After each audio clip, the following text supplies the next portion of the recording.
அதுக்குள்ள 2 இஞ்சி தாச்சா. எவ்வளவு சாப்பிட்டாங்கடா? ஏறவே மாட்டாங்க. நான் யாத்திரை குடிங்க. Very good. இதுக்கு முன்னாடி இருந்த சப்ளையர் ஒண்ணுக்கு உதவாத. நீ ஒத்தக்க ரொம்ப நல்லவன். நம்ம நல்லவன் இப்படி சொன்னா போதுமா? இந்த நீங்க ஒரு பக்கம் வைங்க கைய. யாரது? வந்தா என்ன? 2 பாட்டில் இருக்க. இதெல்லாம் காலி பண்ணலாம்.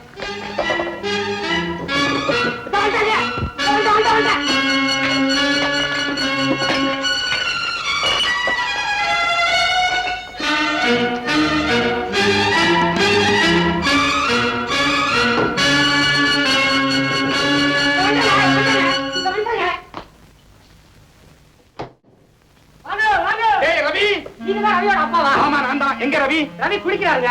ரவி சீக்கிரமாடா. சீக்கிரம் சந்தோஷமான செய்தி சொல்லணும். என்னங்க சந்தோஷமான செய்தி? என்னங்க? ரவி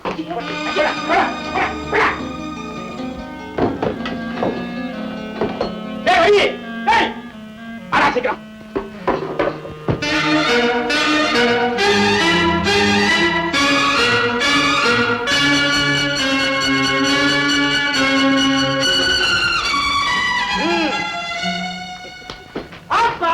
ரவி என்னடா ஹோட்டலே மாத்தி விட்ட? அதுக்கெல்லாம் காரணம் இருக்குப்பா. என்ன திடீர்னு பரப்பு வந்துட்டீங்க? இருக்குடா. விட்டாலே அன்னைக்கு சவாலு. பார்வதி தன் பிள்ளைய பெரிய கலெக்டர் ஆகிறவன். இன்னைக்கு அந்த பைய கதிரேச குலகாரன்னு பத்திரிக்கையில பார்த்தேன். ஊரே நார். எனக்கு ஒரே சந்தோஷம். இந்த செய்தியை சொல்ல தாண்டா நான் ஓடி வந்தேன். இவ்வளவு பெரிய வெற்றியை தேடி தந்த அந்த ஆண்டவனுக்கு நான் எப்படி நன்றி செலுத்துவேன்? அந்த நன்றிய முதல்ல எனக்கு சொல்லுங்கப்பா. உனக்கா? ஆமாப்பா. நான் காலேஜ் விட்டு வெளியேறதுக்கு காரணமா இருந்த கதிரேசனை பழி வாங்கறதுக்கு சந்தர்ப்பத்தை எதிர்பார்த்துக்கிட்டு இருந்தேன். அவன் பிக்னிக் போறான்னு தெரிஞ்சது. அங்க போய் அவன் ரூமுக்கு போனேன். வாட்ச்மேன் என்ன பார்த்துட்டான். பயந்தவன் மாதிரி அங்க இருந்து போயிட்டு சுவரேறி குதிச்சு உள்ள போனேன். எதிர்த்து சே பார்த்து ரேடியோ கேட்டுக்கிட்டு இருந்தான். கத்தியை எடுத்தேன், வீசினேன் அவன் முதுகுல. அவ்வளவுதான். க்ளோஸ். என்னடா பைத்தியக்கார மாதிரி உளர்ற? சத்தது கதிரேசன் இல்லடா. ஆமாப்பா, அது மறுநாள் தான் தெரிஞ்சது. நான் கொன்னது மணிங்கிற மாணவன். என்கிட்ட இருந்து தப்பிச்சுட்டான். தூக்கு தண்டனையில தப்பிக்க முடியுமா? ஏண்டா இப்படி ஒரு கொலையை செய்த? எதிரி தொலைஞ்சான்னு நான் எவ்வளவு சந்தோஷப்பட்டேன். என் தலையில இப்படி கல்ல தூக்கி போட்டுட்டீங்கடா. போலீஸ் வந்தானா அப்ப என்ன சொல்றது? கவலைப்படாதீங்கப்பா. நான் தான் கொலைகாரன்னு கண்டுபிடிக்க அந்த ஆண்டவனால கூட முடியாது. கவலைப்படாதீங்க, வந்துட்டேன்.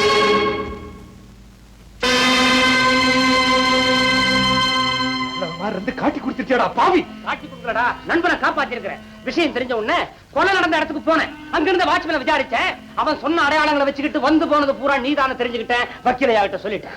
அதுக்கப்புறம் தான் நான் உன் பக்கத்தறையில தங்கிக்கிட்டு உன் நடவடிக்கைகளை கவனிக்க ராமுவை சர்வரா நடிக்க சொன்னேன். உங்க அப்பா சந்தோஷ செய்தின்னு சொல்லும் போதே எனக்கு ஒரு சந்தேகம் வந்துச்சு. எதுக்கும் இதையும் வக்கீலிட்ட சொல்லி வைப்போமேன்னு சொல்லி வச்சேன். வசமா மாட்டிக்கிட்டேன். இவர் எனக்கு போன் பண்ணார். இங்க வந்தோம், நீங்க பேசினதையெல்லாம் கேட்டோம். மிஸ்டர் ரவி, மணியை கொலை செய்த குற்றத்துக்காக உங்களை கைது செய்யறேன்.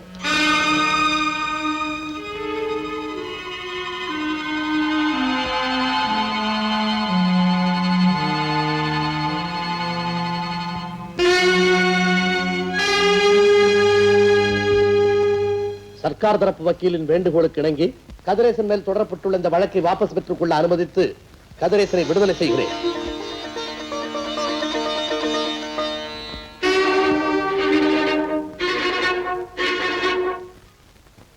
குற்றம் சாட்டப்பட்டிருக்கும் ரவி மணியை கொலை செய்தான் என்பது சாட்சியங்கள் மூலமாகவும் ரவியின் வாக்குமூலத்தின் மூலமாகவும் தெளிவாக ருஜுவாகிவிட்டது. இருப்பினும் ரவியின் இள வயதை மனதில் கொண்டு அவனுக்கு ஆயுள் தண்டனை விதிக்கிறேன்.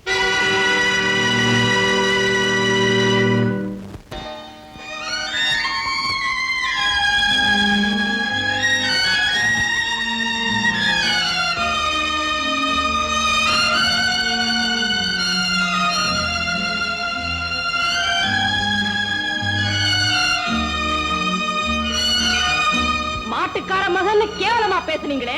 அவர் பெத்த பிள்ளைய கலெக்டர் ஆக்கி உங்க முன்னால கொண்டு வந்து நிறுத்தல. என் பேரு பார்வதி இல்ல. கதிரேசா, தூங்கிட்டியா? இந்த கொஞ்சம் டீ சாப்பிடு.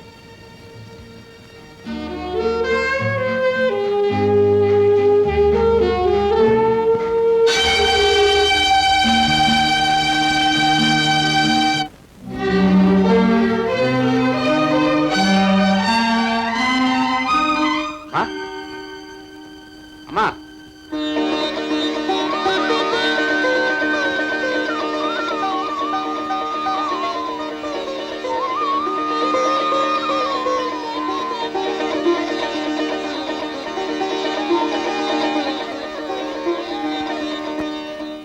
கலெக்டராக்கி பார்க்கணும்னு நான் எத்தனை வருஷமா காத்துக்கிட்டு இருந்தேன் தெரியுமா?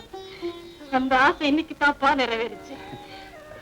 அம்மா நான் 11 மணிக்கெல்லாம் வெயில பார்வையிட போறேன்.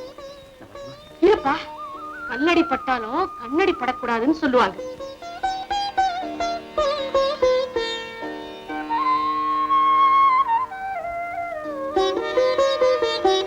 மகராசனா இருப்பா.